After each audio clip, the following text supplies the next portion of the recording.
ऋषि मुनियों की पावन धरती, देश धर्म का नाता है। कहते सारे लोग यही हैं, गो हमारी माता है।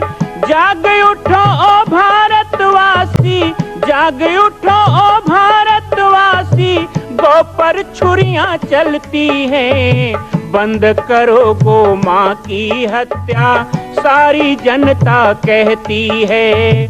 बंद करो गो माँ की हत्या, सारी जनता कहती है।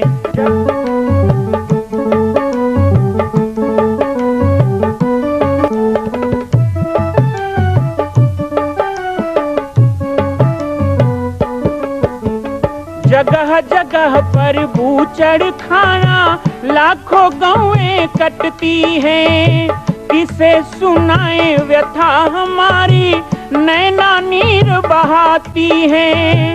रक्षा करना गौ माता की,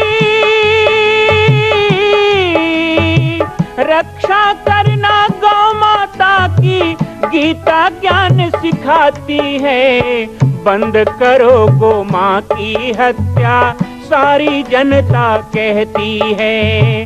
बंद करो गो माँ की हत्या, सारी जनता कहती है।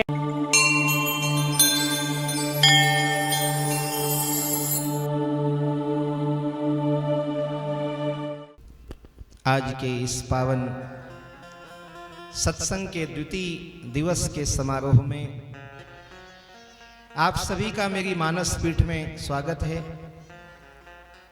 यहाँ पर जितने आयोजक तन मन धन से इस कार्यक्रम को आयोजित करने वाले हमारे सभी ग्राम भरे गांव के सुधी श्रोतागण, विभिन्न गांवों से क्षेत्रों से हमारे पाटेश्वर धाम में बन रहे कौशल्या मंदिर के सभी प्रभारी मंडलाधिकारीगण, सदस्यगण,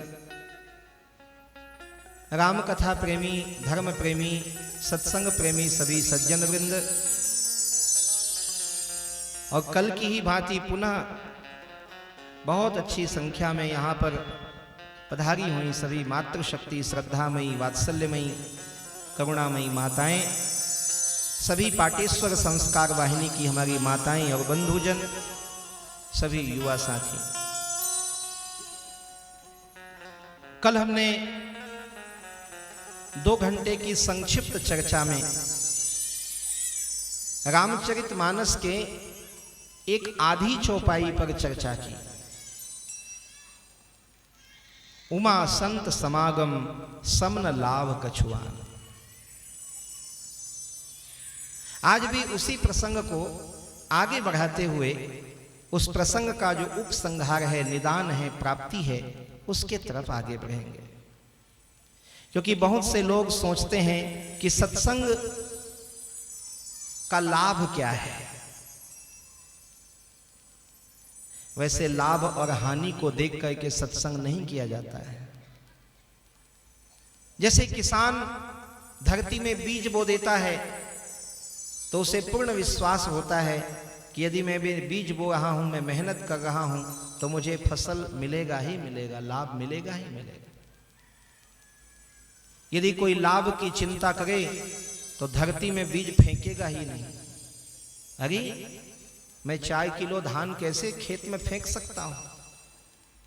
लेकिन आपको पूर्ण विश्वास है अपनी धरती पर, पूर्ण विश्वास है अपनी मेहनत पर, पूर्ण विश्वास है आकाश पर, वर्षा पर, पंच प्रकृति पर, और उसी विश्वास के कारण आप निश्चिंत होकर धरती में बीज डाल देते हो।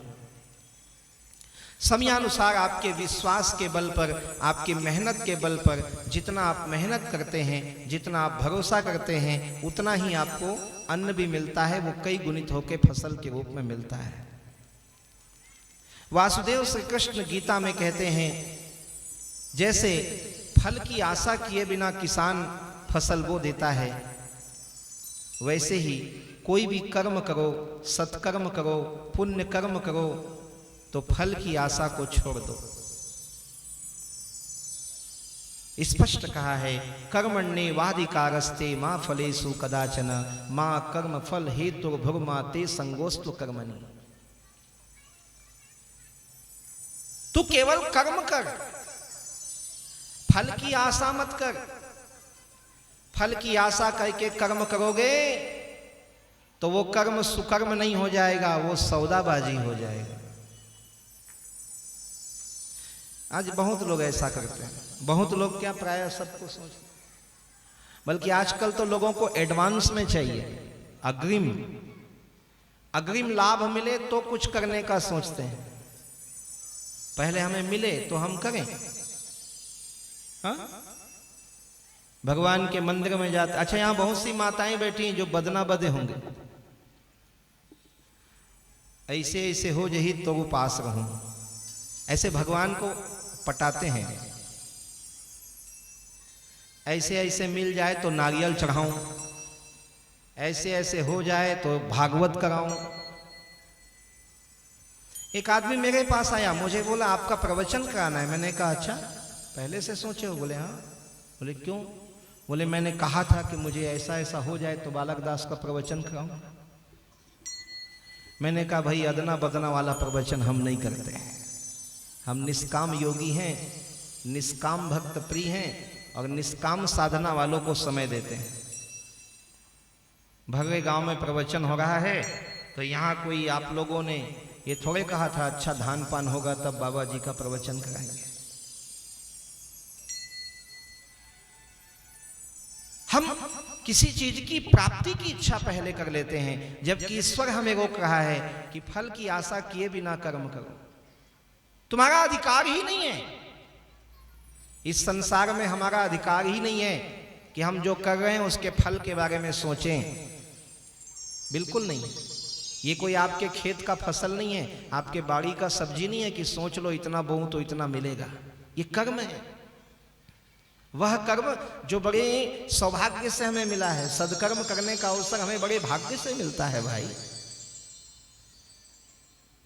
कभी कभी हम अच्छा काम करके सोचते हैं कि हमने उपकार कर दिया, नहीं, जिसके कारण तुम्हें अच्छा काम करने को मिला उसने तुम्हारे ऊपर उपकार कर दिया, ऐसा सोचना चाहिए। गंगा में नहा के लोग सोचते हमने बड़ा अच्छा काम कर लिया, गंगा नहा लिए। ये नहीं सोचते कि गंगा जी ने कितना अच्छा काम कर दिया कि हमें नहला दिया। उल्टी सोचते हैं हमें। किसी को दान दे के सोचते हैं कि हम बड़ा पुण्य कमा लिए, हमने दान दे दिया। ये क्यों नहीं सोचते कि उसने दान लेके बड़ा अच्छा काम किया, हमको पुण्यात्मा बना दिया। सोच का अंतर, ये कल भी मैंने बताया था, मेरी सोच और आपकी सोच क्या है। ये सोच का अंतर ही तो मिटाना है। कबीर कहते हैं, तू कहता है कागज लेखी, मैं कहता हूं आंखन देखी। तू कहता उर्झावन हारी, मैं कहता सुरझाई रे। अब बोलो तेरा मेरा मनवा कैसे एक होई रे। तुम उन बातों को कहते हो जो कागज में लिखा है, मैं उन बातों को कहता हूं जो मैंने आंखों से देखा है। रामचरितमानस कागज में लिखी कहानी नहीं है, गीता कागज में लिखी कहानी नहीं है। गीता भगवान शिव ने स्वयं घोषणा कर दी, उमा कहूं मैं अनुभव अपना, किसी दूसरे का नहीं। आजकल आपको व्हाट्सएप में मैसेज आता है तो फटाफट कॉपी करके 10 लोगों को भेज के बड़ा महान बन रहे हो। बड़े बड़े ज्ञान की बात एक दूसरे को भेजते हैं भाई, इतना भयानक भयानक ज्ञान। एक दिन बड़ा अच्छा चुटकुला आया था मोबाइल में, कई बड़े बड़े ज्ञानी लोग हिमालय की तरफ जा रहे थे। तो कुछ लोगों ने कहा कहाँ जा रहे हो, आप तो बहुत बहुत ज्ञानी लोग हैं। बोले हम लोग जरूरत नहीं है, आजकल बहुत लोग ज्ञानी हो गए इसलिए हम हिमालय जा रहे हैं। ये ऐसा नहीं है कि जैसा आप सोचते हैं कि जैसे हम मैसेज एक दूसरे को भेज देते हैं, वैसा नहीं है। अपना अनुभव, भगवान शिव दूसरे का कहा नहीं बोलते, दूसरे का लिखा नहीं बोलते। रचि महेश निज मानस राखा, कोई कॉपी कलम में नहीं लिखा था, अपने मानस में रखा था। रचि महेश निज मानस राखा, पाई सुसमय शिवासन बाखा। वो शिवा से फिर नारद को मिला, नारद से फिर जानकी जी को मिला, जानकी जी ने हनुमान जी को दिया और हनुमान जी ने गोस्वामी तुलसीदास को दिया, जो रामचरितमानस हम लोगों को मिल गया। अब फोकट का लगता है ना। कितनी अच्छी परंपरा है। भगवान शिव ने माता पार्वती को दिया, माता पार्वती ने नारद जी को दिया और नारद जी ने सीता जी को दिया। जानकी जी ऋषि हैं हमारे यहाँ, अनुष्टुप छंद जानकी ऋषि कहा गया। जानकी ऋषि हैं। जानकी जी को नारद जी के द्वारा मिला और नारद जी के द्वारा जानकी जी को, जानकी जी के द्वारा हनुमान जी को मिला।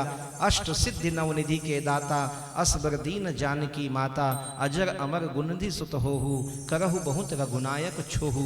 वो रामचरित मानस हनुमान जी को, और हनुमान जी ने तुलसीदास जी को दिया। तुलसीदास जी कहाँ से रामायण लिख लिए? कोई लोग सोचते हैं वाल्मीकि रामायण का कॉपी किया है, कभी पढ़ के देखे हो? वाल्मीकि रामायण की कथा अलग है, जैन रामायण अलग है, बर्वे रामायण अलग है, चौपट रामायण अलग है, बम्ब रामायण अलग है, कंब रामायण अलग है, रामायण सतकोट या पारा। लेकिन गोस्वामी तुलसीदास जी ने रामायण नहीं लिखा, रामचरित मानस लिखा। और वो मानस कहाँ से मिला? तो वो भगवान शिव के मानस से उत्पन्न मानस है, इसलिए तुलसीकृत रामचरित मानस है। रामचरित मानस। शिव जी कहते हैं उमा कहो मैं अनुभव अपना, ये मेरा अनुभव है, मैं किसी दूसरे का कहा सुना नहीं बोल रहा। कबीरदास जी भी कह रहे हैं तुम कहते हो कागज लेखी, मैं कहता हूं आखन देखी। तुलसीदास कहते हैं वो उनका अनुभव है, शिव जी कहते हैं उनका अनुभव है, कबीरदास कहते हैं वो उनका अनुभव है। ये लोग लिखी पढ़ी बात करने वाले नहीं है, घिसी पिटी बात करने वाले नहीं है, लकीर के फकीर नहीं है। ये आपकी और हमारी सोच है। जब संत और समाज के सोच का तालमेल मिल जाए, जब साधक और सिद्ध के सोच का तालमेल मिल जाए, तो समझ लेना कि सत्संग सफल हो गया। ये मन मिलाने का ही तो है, मन मिलाने का नहीं तो क्या है? मन मिले तो चेला, नहीं तो फिरे अकेला। मन नहीं मिला, खाली तन से कान फुका लिया, गुरु बना लिया। तन से आप सत्संग में बैठते हो, आप मुझसे मन मत मिलाओ, लेकिन जो मैं वाणी कह रहा हूं उन वाणी से मन मिलाओगे ना, तो कहीं जाकर के वो ज्ञान की प्राप्ति होगी, वो सद्विचारों की प्राप्ति होगी, उन सदसंकल्पों की प्राप्ति होगी। बंद कर दो। हम उन सत्संकल्पों के जागरण के लिए जो 2 दिन प्रयास कर रहे हैं, उस प्रयास का फल तभी मिलेगा जब आपका मन निर्मल मन, सुमन। इतना सारा माला चढ़ाए हो ना, इसकी जरूरत नहीं थी। मैं तो अपने भक्तों को, हमारे पाटेश्वर धाम कभी आप आइए, बड़े बड़े मेला होता है, हमने मना कर रखा है 2 चीज के लिए, बजाय की माला और बजाय की मिठाई। ये चढ़ाने की कोई जरूरत नहीं। अपने घर के 2 फूल ले आओ चलेगा, पत्र ले आओ चलेगा, बजाय के फूल माला आप सुंदर से सुंदर लाओगे, उससे ज्यादा है कि सुमन, आपका जो मन है ना, वो सुंदर मन, निश्चल मन लेके आओ, वो सुमन है, उसी को सुमन कहते हैं।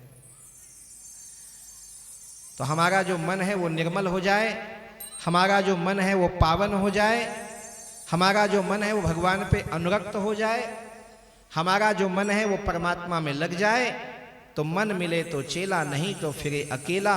ये सत्संग में मन को ही मिलाने का प्रयास किया जा रहा है। अब उस मन के लिए कई प्रकार के प्रयास करने पड़ते हैं। वही मन है जो कहता है फला जगह क्या लाभ मिलेगा तो जाऊं।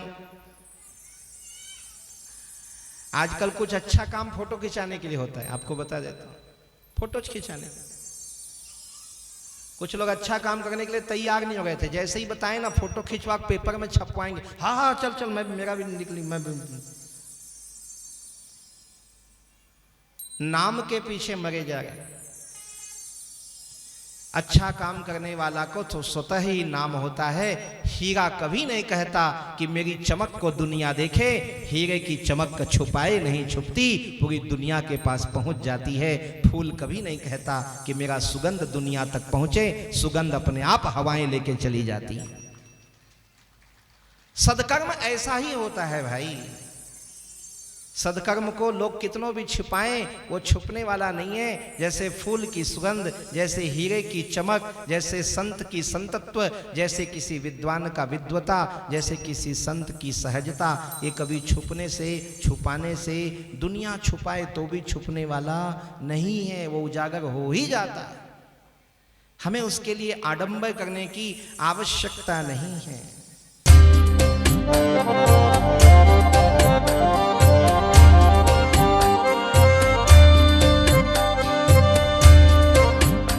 मां कौशल्या की पावन जन्मभूमि छत्तीसगढ़ प्रांत में बालोद जिला में स्थित है श्री सर्वसिद्ध शक्तिपीठ जामड़ी पाटेश्वर धाम।